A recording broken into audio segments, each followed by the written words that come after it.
everybody's carrying a bottle and sipping continuously because the marketing machines have done this to them. Excessive consumption of water, especially if it's done in small sips, will lead to swelling of the brain. At the same time, when you need water, if you don't drink, it'll cause damage to the system. It is not just about drinking liquid water, you must eat high water content foods.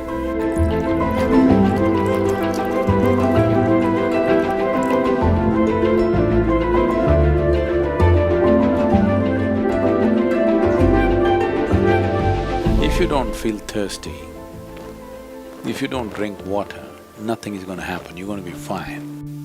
It's only in America, in cold climate, everybody's carrying a bottle and sipping continuously because the marketing machines have done this to them that they must drink lots of water.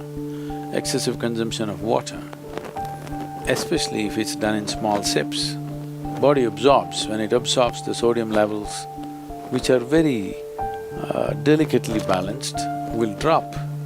The rest of the body also is affected but may not be so noticeable, but in the brain, sodium levels dropping will lead to swelling of the brain. This does not mean your brain is growing. It means… swelling means it's a kind of sickness, okay? Not expansion of the brain, it's swelling up because of lack of sodium content.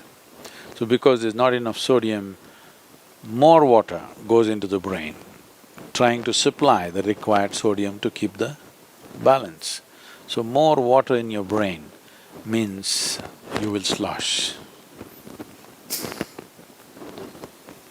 Psychological imbalances will come when you manage to absorb. See, if you drink lots of water at one go, body will decide how much to absorb, how much to throw out. But if you keep sipping through the day, body kind of gets deceived and tends to absorb more water than it should. But let's say right now you drink 2 liters of water, all of it is not going to go into the system. What is needed, it'll take, rest of it will be shunted out. So, not consuming water and being out there is very much a possibility. Nobody need to drink water simply because you think it's a good thing to do. When you feel thirsty, you must drink water just to ensure you're drinking enough. Drink 10% more than what you actually need, a couple of cups more, just to ensure that you don't drink less. If you're not the kind who is carrying a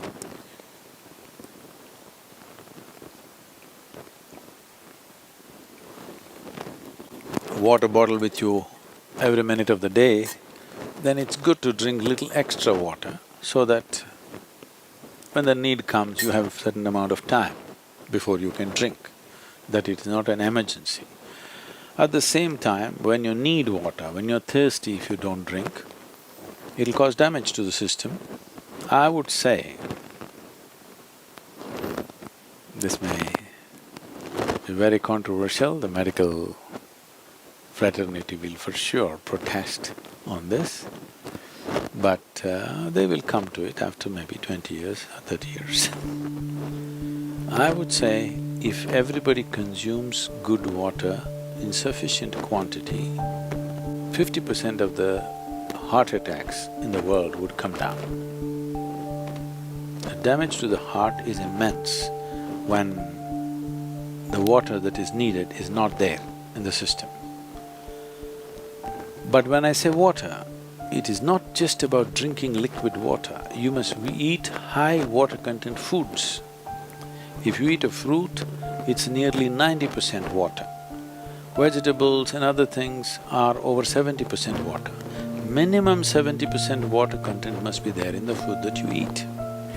So, very low water content food you eat and it goes and gets stuck in your… like concrete, it sits in your stomach. Now you drink water, that's not going to help. You must eat high water content foods. When you consume food, at least it must be level with the percentage of water content in your own body. So any food that you eat should be at least 70% water content. So this is why vegetables, fruits must be part of your diet so that it is there. Not consuming water in certain situations is okay, but if there is an indication of thirst, you must drink water. It's very necessary that you must drink water when there's an indication of thirst, because body has its own way. When it indicates you need water, you must give it water within 20 minutes or at least at the most half an hour. You must drink substantial quantity of water. If you drink enough water, then body will choose how much to take, how much to reject.